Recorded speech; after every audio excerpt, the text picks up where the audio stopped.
سابق اولمپئن پر تاحیات پابندی کی وجہ، خواجہ جنید کے باعث جگ ہنسائی ہوئی۔ پاکستان ہاکی فیڈریشن نے سابق اولمپئن اور مینیجر قومی ہاکی ٹیم خواجہ جنید پر تاحیات پابندی لگا دی۔ خواجہ جنید ایشیا کپ کے دوران پاکستان ہاکی ٹیم کے مینیجر تھے۔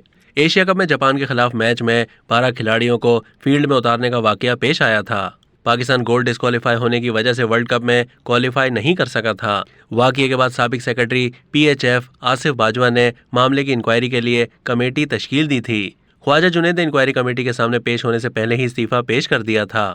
بعد ازاں پاکستان ہاکی فیڈریشن کے سیکرٹری حیدر حسین نے دوبارہ کمیٹی کی رپورٹ طلب کی۔ کمیٹی کی رپورٹ کی روشنی میں اولمپئن خواجہ جنید پر تاحیات پابندی لگائی گئی۔ PHF کے لیگل ایڈوائزر میاں علی اشفاق نے کہا ہے کہ خواجہ جنید کی وجہ سے بہت جگ ہنسائی ہوئی، مس کنڈکٹ کیا گیا، جس کی وجہ سے پاکستان ورلڈ کپ کے لیے کوالیفائی نہیں کر سکا۔ خواجہ جنید پر FIH کے قوانین کے مطابق کارروائی کی گئی۔ کمیٹی نے خواجہ جنید کو بلایا لیکن وہ نہیں آئے، جس کے بعد خواجہ جنید پر تاحیات پابندی لگا دی گئی۔ PHF کے صدر نے پابندی کی منظوری دے دی۔ تاحیات پابندی کے باعث خواجہ جنید ہاکی کی کسی سرگرمی میں حصہ نہیں لے سکیں گے۔ اب تک کے لیے اتنا ہی۔ مزید معلومات کے لیے ڈیلی جنگ کے YouTube چینل کو سبسکرائب کیجیے۔